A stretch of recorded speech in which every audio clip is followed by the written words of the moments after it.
सो क्या आप चाहते हो एक महीने में जैम की पूरी तैयारी करें? देखो संभव है, एक महीने में ये पूरी तैयारी की जा सकती है। कैसे? वो बच्चे जो बीएससी में बहुत अच्छे से पढ़ाई किए हैं। देखो जैम की तैयारी के लिए आपको क्या एक्सपेक्टेशन है? जो जैम के क्वेश्चन है वो सॉल्व करने आने चाहिए। जो जैम 2024 में या जो लोग गेट दे रहे हैं, तो गेट 2024 में जो गेट या जैम के क्वेश्चन है वो आपसे सॉल्व होने चाहिए। सॉल्व कब होंगे?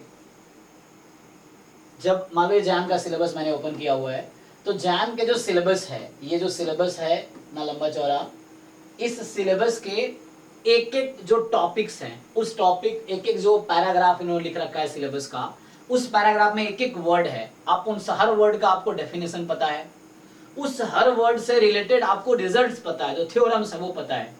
तो उससे क्या होगा? थ्योरम्स पता होने से क्या फायदा होता है? क्वेश्चन आया, क्विकली आपके दिमाग में आंसर स्ट्राइक कर जाए। कई क्वेश्चन तो थ्योरम बेस्ड डायरेक्टली होते हैं। नहीं होगा, आपको थ्योरम याद नहीं है तो क्या करोगे? फिर आप उसको डिराइव करोगे, सॉल्व करोगे, जैसे थ्योरम के प्रूफ होते हैं उस तरह से डिराइव करोगे। ये है। तो कोचिंग यहाँ हेल्प करता है। कोचिंग आपको क्या करता है कि यहाँ पे वो थ्योरम्स जो क्लास में आप प्रिपरेशन करते हो तो वो हो जाता है। फिर उस थ्योरम को क्वेश्चंस के थ्रू आप रिवाइज करते हो। अभी जैसे आप जुलाई है ना, आज 4 जुलाई है, तो एग्जाम कब होगा? एग्जाम फरवरी के फर्स्ट वीक या सेकेंड वीक में, सेकेंड संडे को होता है ना, फरवरी के सेकेंड संडे को होता है। कितने महीने आपके पास बचे हैं? अगस्त, सितंबर, अक्टूबर, नवंबर, दिसंबर, जनवरी, फरवरी, 7 मंथ है आपके पास। ठीक है। अब 7 मंथ में अगर आप कैसे प्रिपरेशन करोगे? चलो मैं तो 1 मंथ की बात कर रहा हूं, हालांकि 1 मंथ में कैसे होगा? तो जिन लोगों को सिलेबस पूरा एक एक वर्ड क्लियर है, एक एक थ्योरम उससे रिलेटेड आपको आइडिया है, सो नाउ आपकी तैयारी कैसे चेक करोगे आप? तो देखो एग्जाम निकालने के लिए 2 सबसे इंपॉर्टेंट चीज है। एक है सिलेबस थ्रू आउट, एक एक वर्ड का डेफिनेशन पता हो, उससे रिलेटेड एक एक थ्योरम्स, एक एक रिजल्ट आपको क्लियर हो। एंड उसके बाद एक एक रिजल्ट क्लियर है, उसके बाद आप कोई भी जो न्यू क्वेश्चन आ रहा है उस लेवल के वो आप सॉल्व कर पा रहे हो। तो कैसे आप कॉन्फिडेंट हो कि आप सॉल्व कर पा रहे हो? देखो सबसे पहले तैयारी करनी तो आपको सबसे पहले क्या करना है? पूरा सिलेबस कवर करना है। आप खुद से करो, कोचिंग से करो, बुक से करो, कहीं से भी करो। दूसरी चीज, जो PYQs हैं, स्पेशली एग्जाम के, गेट के, CUET के, ISI, नेट JRF, इन सब के जो क्वेश्चंस हैं इसका कलेक्शन बनाओ और इसको सॉल्व कर जाओ। अगर आप सिलेबस खत्म करने के बाद ये टॉपिक्स कर पा रहे हो, मतलब आपका जो लेवल है वो एग्जाम लेवल का है। अब मान लो तुम शुरू में ही अनसॉल्व क्वेश्चन कर रहे, मतलब जैसे बाहर के क्वेश्चन कर रहे हो, अच्छी बात है, करना चाहिए, लेकिन उसमें आपको कैसे पता एग्जाम लेवल का है कि नहीं है? तो पहले PYQ तो आप देखे हो कि आपको पता हो कि एग्जाम का ये लेवल है, तो अब जो क्वेश्चन आप कर रहे हो वो उस एग्जाम लेवल का है कि नहीं है ना? पहले तो ये देखना पड़ेगा। तो सबसे पहले जरूरी आप पूरा सिलेबस करो, फिर PYQs करो पूरा। अब PYQs कितने हैं जैम के? अगर 5 से लेकर 2023 तक का जैम स्टैटिस्टिक्स जो MS है उसके पेपर उठा लो, तो वही अराउंड मुझे लगता है 15 के बाद 60 क्वेश्चन आते थे। तो 6 × 7 450 क्वेश्चन, तो 15 के बाद ही अराउंड हो गए 400 के करीब। और उससे पहले के आप लगा लो 30 क्वेश्चन आते थे। सो 10 साल वो हो गए, सो 300 ये हो गए, मतलब 700-800 क्वेश्चन तो जैम के ही हो गए। फिर जैम MA का जो मैथमेटिक्स पोर्शन है उसमें बहुत सारे क्वेश्चन कॉमन है आपके जैम MS के साथ, वो हो गए। गेट का आप पेपर उठा लो, 2019 में ही गेट स्टार्ट हुआ था, उससे लेके अभी तक के क्वेश्चन आप सॉल्व करो जो जैम के साथ कॉमन है। CUET के पेपर है, ISI के पेपर है, ISS के पेपर है, नेट JRF में भी मैथमेटिक्स स्टैटिस्टिक्स पोर्शन जो है आपका, जो स्टैटिस्टिक्स पोर्शन जैम या गेट में है वो वहां भी आता है कॉमन पोर्शन। अब वो क्वेश्चन करो। अगर आप ये सारे क्वेश्चन कर पा रहे हो, तो अगर इन्हीं क्वेश्चन का आप कलेक्शन कर लो, जैम, गेट, ISI, नेट हो गया ना जैसे, और ISS, इन सब क्वेश्चंस का CUET के पेपर का कलेक्शन कर लो, तो यही आपके सारे क्वेश्चन अगर पिछले 10-15 साल के क्वेश्चन कलेक्ट कर दिए ना, या हम लोग कलेक्ट करके देते हैं, सो वो ही क्वेश्चन आपके कम से कम 3-4 हजार क्वेश्चन यही हो जाएंगे कम से कम।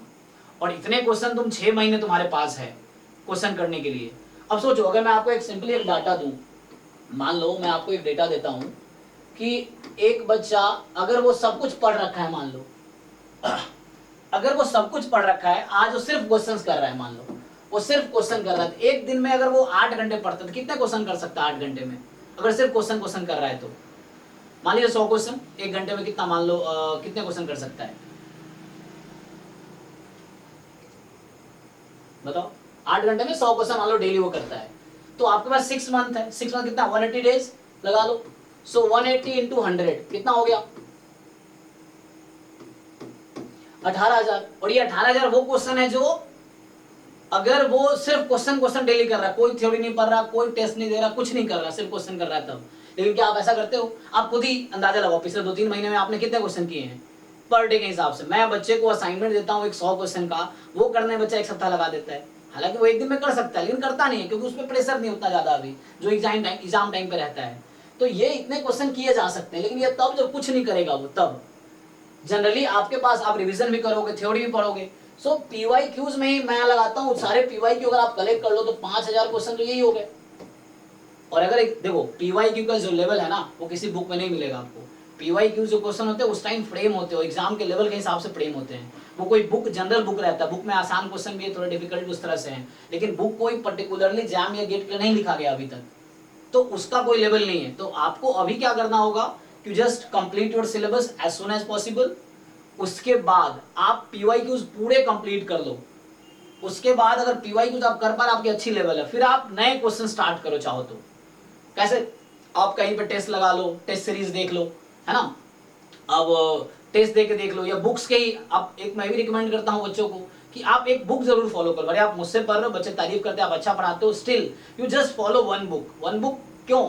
जैसे आप उसके just go through once definitions, theorems, exercises, examples, एक बार वो करो, तो उससे आप एक बार वो होगा कि आपने सारा टॉपिक कवर कर लिया। उससे हम तो कराते हैं पूरा टॉपिक कवर, लेकिन एक बुक के भी आपके एक बार रिवीजन हो जाएगा, या तो या कुछ टॉपिक कभी टीचर भूल जाता है, कैसे ऐसा होता है, आप मुझे बता सकते हो सर ये टॉपिक रह गया, इसके हिसाब से ऐसा भी कर सकते हो। या कहने का मेरा मतलब ये है कि आप पीवाईक्यूज ढंग से करो, पूरा सिलेबस पूरा ढंग से कवर करो। उसके बाद एक टेस्ट देना शुरू करो, अनसॉल्व्ड क्वेश्चन टेस्ट सॉल्व करना शुरू करो। और अगर आप उसमें टेस्ट में अच्छा सॉल्व कर पा रहे हो तो मतलब ठीक है। अब प्रॉब्लम कब होगी आपको टेस्ट में? प्रॉब्लम कैसे आएगी? जब आपके सिलेबस ही क्लियर नहीं है, आपको डेफिनेशंस और थ्योरम से क्लियर नहीं है, आपसे पीवाईक्यू भी नहीं हो रहे हैं। तो पहले पीवाईक्यूज निपटाओ, previous year questions different exams के, वो निपटाओ। जैसे कोई टॉपिक पढ़ लिए तो उसके पीवाईक्यूज करके देखो कि तुमने जो पढ़ा है क्या वो तुम्हारा लेवल पीवाईक्यू लेवल का है, या उसको और रिवीजन की जरूरत है, या टीचर के हेल्प की जरूरत है, दोस्तों के हेल्प की जरूरत है। तो पहले तो तुम उसको कंप्लीट करो। अब जैसे अगर मेरी बात करें, बच्चे मुझसे पूछते हैं कि सर कैसे तैयारी करें, क्या कैसे करें? देखो मैं तो सिंपल फंडा बताता हूँ कि भैया पहले पूरा सिलेबस कवर करो, हम करा ही रहे हैं। मान लो एक टॉपिक वाइज पढ़ाया मैं पहले प्रोबेबिलिटी करा दिया। अब उस प्रोबेबिलिटी पे बेस्ड आपको मैं असाइनमेंट दूंगा, 2 असाइनमेंट मिलते हैं मेनली, एक नॉन पीवाईक्यू, एक पीवाईक्यू। पीवाईक्यू वाले हो गए जो आपके जैम, गेट, आईएसआई, है ना, नेट, जेआरएफ, इन सीयूईटी में जो क्वेश्चंस आए उसका हमने टॉपिक वाइज अलग कर लिया है, तो वो पीवाईक्यू असाइनमेंट हो गया। एक नॉन पीवाईक्यू मिलेगा जो हमने खुद जैम के पैटर्न पे एमएसक्यू है ना, एनएटी फॉर्म पे बनाए, हमने खुद बनाए और उसको दिया, है ना। सो 2 असाइनमेंट है, आप ये दोनों असाइनमेंट सॉल्व करो उस टॉपिक वाइज। और आपको लगता है आपको 1 लाख क्वेश्चन मिल जाएगा, लेकिन 1 लाख कर नहीं पाओगे। आपको एक क्वेश्चन में 1 लाख में दे भी दूं, लेकिन क्या 1 लाख आप कर पाओगे इतने कम टाइम में? 6 महीने में नहीं कर पाओगे। और इसलिए देखो आप पिछले 3 महीने में कितने क्वेश्चन आपने सॉल्व किए, सारा काउंट करके देखो, आपको पता चल जाएगा कितने क्वेश्चन सॉल्व किए होंगे। आप एवरेज ऑन एवरेज दिन में 20 क्वेश्चन नहीं किए होंगे। मैं बताता हूँ, बहुत अच्छा बच्चा है तो वो किया होगा, लेकिन आप ऑन एवरेज, क्योंकि आप थ्योरीज भी पढ़ रहे हैं ना, सिर्फ क्वेश्चन थोड़ी कर रहे हैं। तो सिर्फ क्वेश्चन कब करोगे? जब आपका थ्योरी एकदम क्लियर है। तो पहले सिलेबस निपटाओ, प्रीवियस ईयर पेपर्स करो, साथ में नॉन पीवाईक्यू असाइनमेंट किसी कोचिंग का मिल जाता है वो करो, नहीं तो कोई कोचिंग ज्वाइन कर लो, है ना। और कोचिंग करना जरूरी नहीं है, मैं ये नहीं कह रहा कोचिंग करके ही होगा। कोचिंग वाले क्या ही पढ़ाएंगे, मैं क्या पढ़ाता हूँ, क्या मैं अलग से कुछ डिराइव करके पढ़ा रहा हूँ? नहीं, वही बुक की चीजें मैं आप पे डिलीवर कर रहा हूँ, जो बुक वाली चीजें वही पढ़ा रहा हूँ। बस हाँ, वो बेटर एक्सप्लेन कर पा रहा हूँ, बेटर समझा रहा हूँ। आपको कुछ क्वेरी आ रहा है तो उसमें मैं डील कर पा रहा हूँ, तो वो आपको एक अंडरस्टैंडिंग बेटर हो जाएगी आपकी। बुक आप पढ़ोगे और मैं पढ़ाऊंगा वही बुक, दोनों में बहुत आसमान जमीन का फर्क होगा। क्योंकि आप पढ़ोगे, आप उसको 10 बार पढ़ के देखो, जब 11वीं बार पढ़ोगे तभी नया चीज समझ आएगा। अब वो मैं चूंकि इतने साल से पढ़ा रहा हूँ और पढ़ा हूँ, तो वो मैं आपको पढ़ाऊँ, आप 100 बार जो पढ़ोगे जो समझ आएगा वो मैं एक बार पढ़ाऊंगा तो वो बराबर हो जाएगा जो 100 टाइम पढ़ोगे। तो ये डिफरेंस है टीचिंग, एक अच्छा टीचर का और समझने का। बाकी मैं क्या कराता हूँ, जैसे बच्चे मुझसे अभी भी क्वेरी करते हैं, अक्सर क्वेरी पूछते हैं सर आपका क्या सर्विसेज है। मेरी जैम की भी 7,500 रुपये है, गेट की 10,000 रुपये। मैं क्या कराता हूँ अगर आपको मैं दिखाऊँ कि हमारे पास क्या है। एक तो देखो हमारा पैटर्न क्या है, मैं एक बार बता दूं आपको। हमारी डेली क्लास होती है 6 to 8 एक बैच है, दूसरी बैच 9 to 11 की है, डेली है 6 दिन। संडे 7 to 10 मॉर्निंग में डाउट क्लास होता है, क्लास में भी डाउट पूछ सकता है कोई बच्चा, कोई दिक्कत नहीं है। हो गया। हर संडे रात को 9 बजे टेस्ट रहता है हमारा, संडे टेस्ट लेता हूँ मैं। ये नहीं डेली टेस्ट लेना, डेली टेस्ट भाई तुम कुछ पढ़ भी तो लो पहले, टेस्ट तब दोगे ना जब पहले तुम्हारी तैयारी हो गई हो। तैयारी हुई नहीं, टेस्ट दे क्या करोगे? पहले तो एक बार थ्योरीज कंप्लीट करो, थ्योरीज करो, बुक के एग्जांपल करो, एक्सरसाइजेस करो, प्रीवियस ईयर पेपर्स करो, फिर टेस्ट दो, है ना। तो वो टेस्ट हम संडे लेते हैं, जो टॉपिक पढ़ा रहे हैं वो संडे मेरा टेस्ट चल रहा है, वो हो गया। बाकी आपके मटेरियल्स क्या क्या हैं, तो अगर आप मटेरियल देखो, जैसे अगर मैं आपको दिखाऊं कि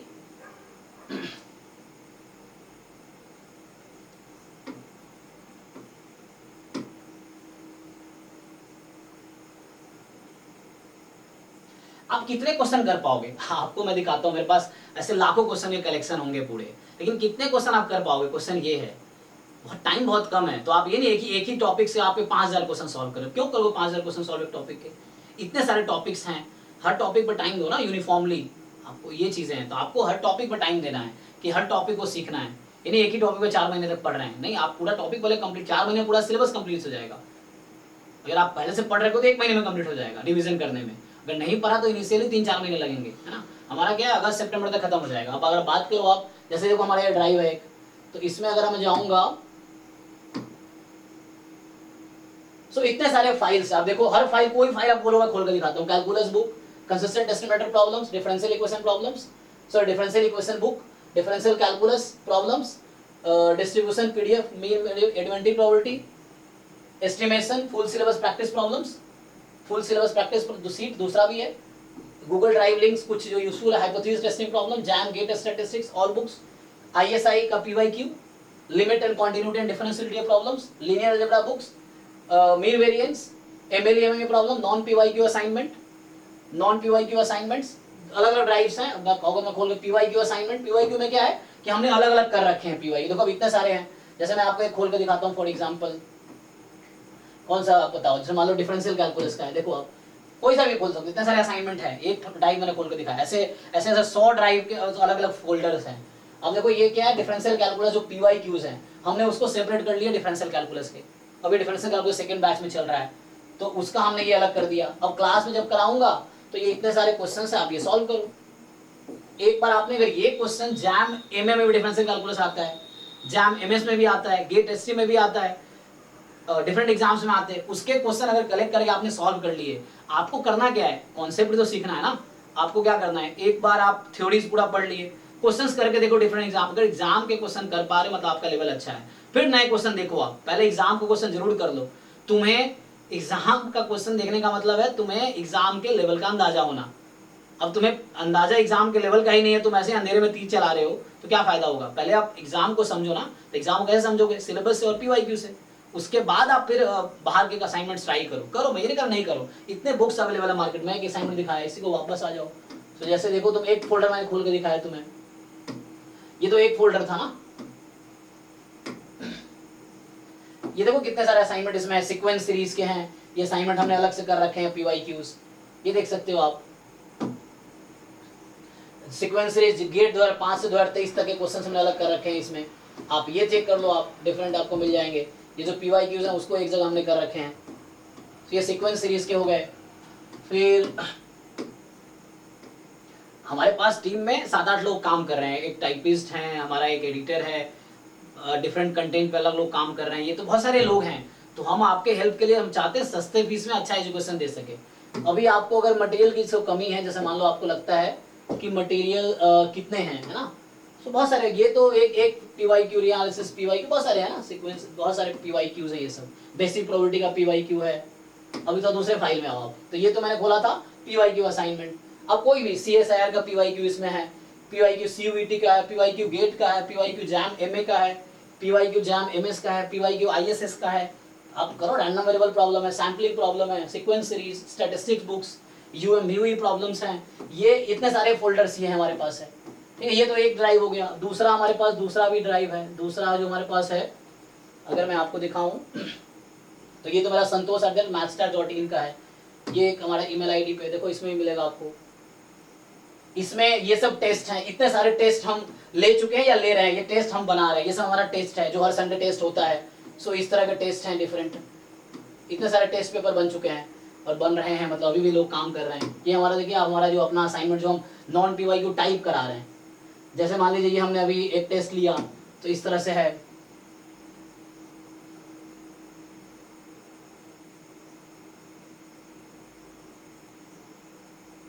ये फुल लेंथ टेस्ट है एक, ठीक है, तो ये फुल लेंथ टेस्ट हमने टाइप करवाया है, मतलब हमारे पास जो हमारे टाइपिस्ट है वो करते हैं कंटेंट, इसमें 60 क्वेश्चन होगा, 60 क्वेश्चन का एक फुल लेंथ टेस्ट है जो बेसिक प्रोबेबिलिटी पे होगा, मतलब उस पर पूरा सॉरी सिलेबस पे होगा।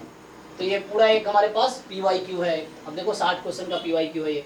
ऐसे बहुत सारे मटेरियल, देखो मटेरियल की कमी नहीं है, कमी आपके पास टाइम की है।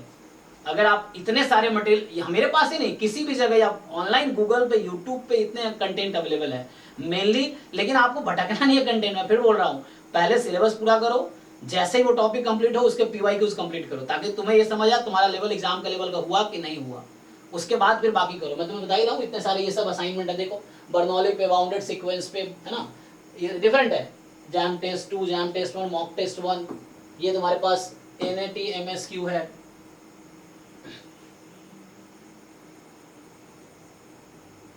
ये डिफरेंट क्वेश्चंस है हमारा। ये जो हमने अभी NAT क्वेश्चंस बनाए थे जैम फॉर्मेट पे है ना, इस तरह से हमने बनाए हैं।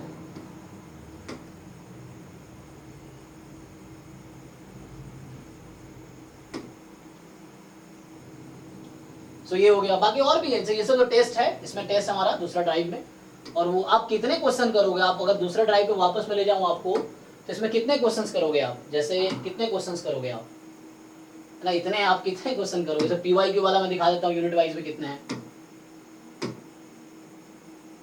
आप अगर PYQ असाइनमेंट में चले जाओ, PYQ असाइनमेंट टॉपिक वाइज है क्या, ये देखो आप कितने सारे हैं। ये सब अच्छा PYQ तो खुला ही था मैंने अभी ना, ये सब टॉपिक वाइज है, ये सब टॉपिक वाइज सेपरेटेड है। ये है जो टॉपिक वाइज असाइनमेंट्स है। तो असाइनमेंट क्या है कि एक तो टॉपिक वाइज होगा PYQs, एक ईयर वाइज PYQ तो वेबसाइट में मिल जाता है, लेकिन टॉपिक वाइज अलग करना पड़ता है ना, अलग करके फिर एक जगह टाइप करवाना पड़ता है।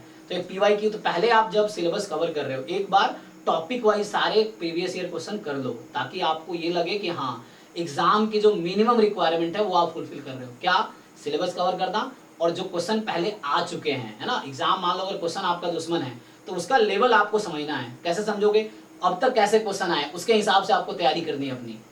तो syllabus, PYQ, then non PYQ question आप करो, साथ में करो। जैसे आप जब सिलेबस कर रहे हो, आप मान लो बुक कोई फॉलो कर रहे हो, तो बुक के एग्जाम्पल करो, एक्सरसाइज करो। जब सिलेबस आप कवर कर रहे हो, जैसे क्लास में टीचर पढ़ा रहा है, तो टॉपिक करा रहा है, साथ में क्वेश्चन भी करा रहा है वो, तो वो नॉन PYQ जनरली स्टार्टिंग में पढ़ाते हैं।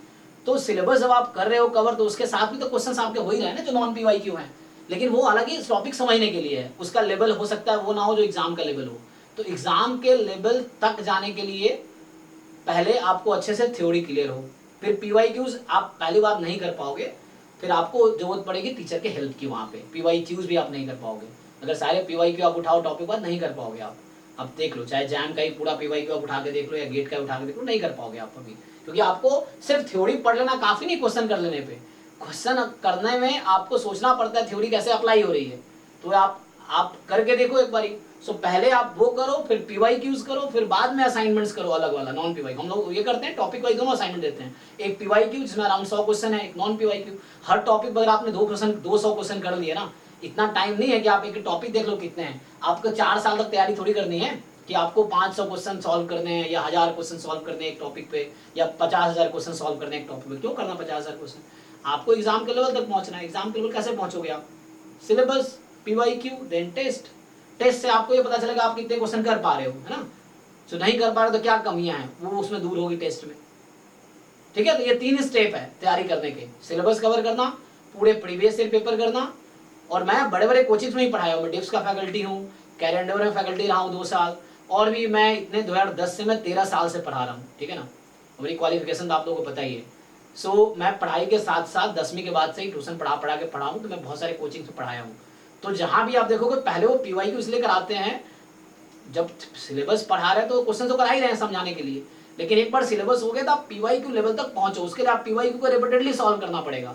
मैं बताया आपको, अगर कोई कुछ नहीं करेगा, एक बार करेगा तो 18,000 क्वेश्चन कर पाएगा, अगर कुछ नहीं किया तो, सिर्फ क्वेश्चन किया तो लेकिन उतने नहीं कर सकते ना, क्योंकि आपको और भी कुछ करने हैं, सिलेबस थ्योरी भी करने हैं, रिवीजन भी करना है, लाइव क्लास अटेंड करने हैं, इतने सारी चीज। आप खुद ऑप्टिमाइज करके देखो, आप एनालाइज करना कि आपके पास एग्जाम तक कितना टाइम है, अभी तक जो पिछला परफॉर्मेंस रहा है उसके हिसाब से अगले 6 महीने में कितने क्वेश्चन आप सॉल्व कर पाओगे। अगर कोई आपको 1 लाख क्वेश्चन दे भी दिया, क्या 1 लाख पॉसिबल है सॉल्व करना, है? सोचो, 1 लाख क्वेश्चन सॉल्व करना पॉसिबल है? नहीं है ना। आप सोचो, आप मुश्किल से अभी से एग्जाम तक आप काउंट कर लेना चाहो तो आप 4 से 5,000 क्वेश्चन नहीं करोगे, इतना टाइम नहीं है। आप कर सकते हो लेकिन टाइम नहीं है इतना। 6 महीने में क्या एक मतलब क्या एवरेज लगा लो, तुम एक दिन में 100 क्वेश्चन करते हो क्या, तब जाके तुम कर पाओगे 18,000 क्वेश्चन। लेकिन कौन करता है इतना 100 क्वेश्चन एक दिन में, नहीं करते सॉल्व। अगर आप करते हैं तो इट्स गुड थिंग, है ना। बट आपको सिलेबस भी तो पढ़ने हैं, लाइव क्लास भी करनी है, वो भी करना है ना, तैयारी भी करनी है। आपको ध्यान रखना और भी लोग तैयारी कर रहे हैं, तैयारी कॉम्पिटिटिव है, तो हर टॉपिक पे ध्यान दो। जितने टॉपिक है यूनिफॉर्मली पहले हर टॉपिक कंप्लीट करो, उस पर प्रीवियस ईयर पेपर्स करो, उस पर बुक्स के एग्जाम्पल एक्सरसाइजेस करो, तो इससे सिलेबस और पीवाईक्यू कंप्लीट हो गया आपका। उसके बाद फिर आप टेस्ट दो, असाइनमेंट सॉल्व करो, डिफरेंट कोचिंग्स के आप किसी का भी असाइनमेंट ले लो, सॉल्व करो। हमारा भी असाइनमेंट है ना, अभी जो दिखाया ये ड्राइव्स जो आपको दिखा रहा हूँ मैं, ये तो अभी बन ही रहा है। अभी इतने सारे जो हमने कलेक्ट किए, ये इतने फोल्डर्स हैं जो हमने कलेक्ट किए हैं, अभी इतने और भी होंगे, है ना। ये सब इतने सारे फाइल्स में पड़े हुए हैं। तो ये सब अभी तो ये तो फोल्डर्स है, फोल्डर के अंदर भी बहुत सारे क्वेश्चंस हैं, है ना, ये चीजें। जैसे आप देखो फुल सिलेबस प्रैक्टिस प्रॉब्लम्स में क्या है, ये देखो इतने सारे हमने बना रखे हैं अलग वाइज। आप चेक करो डिफरेंट कोई भी, है ना। जैसे मान लो ये IIT एग्जाम, इसमें क्या है, ये बुक्स हैं एक्चुअली, ये बुक्स का कलेक्शन है। देखो आपको जितने बुक्स है, ये हर बुक्स का PDF है, कैसेला बर्गर हो गया, ये मतलब डिफरेंट बुक्स के कलेक्शन आपके पास है। ये सब बुक्स हैं जो आपको जरूरत पड़ेगी, ड्राइव में बुक्स की पड़ी हुई है। तो आपको ड्राइव का एक्सेस हमारे स्टूडेंट के पास है ना। इस तरह से नॉन PYQ असाइनमेंट आप देख लो, हमारे पास ये है, ये सब है, इतने सारे नॉन PYQ के असाइनमेंट्स हैं, आप सॉल्व तो करो। मतलब हर फोल्डर में कम से कम, है ना, 10-15 फाइलें तो होंगी। PYQ CUET के सारे PYQ में पड़े हुए हैं, तो इतने सारे हैं। अब CUET में भी क्वेश्चन ठीक ठाक आते हैं, तो मैं वही कह रहा हूँ PYQs का जो एक लेवल होता है, चाहे वो CUET का लेवल चलो कम है, जैम, गेट, नेट, ISS इसी बीच में होगा, डिफिकल्ट क्वेश्चन नहीं आते। तो यही 4-5 एग्जाम के पेपर्स अगर आप ढंग से कर दो ना, आपकी तैयारी हो गई।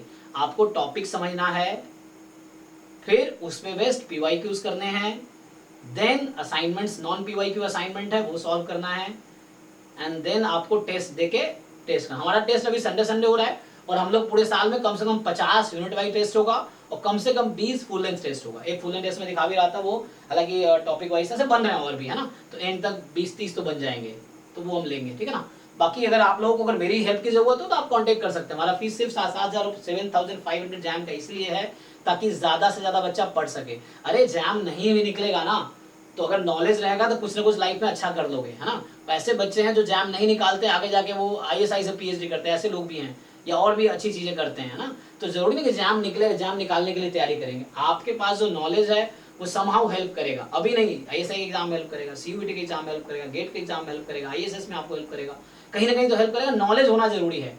तो नॉलेज कैसे आएगा? सिलेबस से, PYQ से। एक बार PYQs का अच्छा लेवल है, मैं PYQ बहुत, मैंने खुद इतने साल से मैं इतने सारे एग्जाम निकाला हूँ, है ना। तो मैंने क्या ही किया है, मैं तो इतना मैं तो टीचिंग में हर साल पिछले 13 साल से रोज 5-6 घंटे पढ़ाता रहा हूँ। मुझे तैयारी का टाइम कहाँ मिलता है, मैं जो पढ़ाता रहा हूँ उसी से मुझे बहुत हेल्प मिला है। तो मेरी स्टोरी थोड़ी अलग है, आपकी स्टोरी अलग होगी, लेकिन आपको कैसे पता चलेगा, तो इसलिए PYQ बहुत जरूरी है। सिलेबस, PYQ, देन एंड में टेस्ट, ये इतना कर दिए काफी है। कोई एक बुक भी साथ में फॉलो करो, तो ये कंक्लूजन है। ओके, बाकी हमारी हेल्प हो, हमारे पास बहुत सारे कंटेंट ऑलरेडी हैं। इतने कंटेंट है कि आप नहीं कर पाओगे 6 महीने 7 महीने एग्जाम तक, इतने कंटेंट है हमारे पास। कम से कम 50,000 क्वेश्चन का कलेक्शन होगा टोटल मिला हो तो, ठीक है ना। इतने क्वेश्चन है, आप नहीं कर पाओगे इतने। और उसके बाद PYQs भी है, नॉन उसमें इंक्लूडेड है, PYQ नॉन PYQ। और सबसे पहले बड़ी बात, मैं हूँ तो मैं आपको हर पॉइंट पे हेल्प कर पाऊंगा। मैंने PhD मैथ स्टैटिस्टिक्स में कर रहा हूँ, मैं MSc मैथ में, मेरा MS स्टैट्स में है, BSc मैथ में दिल्ली यूनिवर्सिटी से है, और इतने साल मैंने टीचिंग किया है, तो वो एक्सपीरियंस है, वो नॉलेज है। और इतना अगर पढ़ने में इतना अच्छा हूँ मैं, मतलब PhD लेवल तक पहुँचा हूँ, तो कहीं अच्छा ही रहा होगा। तो ये सब आपको हेल्प करेगा। हमारा हर संडे 7 से 10 डाउट क्लास होता है सुबह, बाकी 6 डेज 2 घंटे क्लास हो ही रही है, संडे टेस्ट हो ही रहा है। बाकी कोई भी गाइडेंस चाहिए आप कभी भी कॉल और व्हाट्सएप कर सकते हो, कोई प्रॉब्लम नहीं है, ठीक है।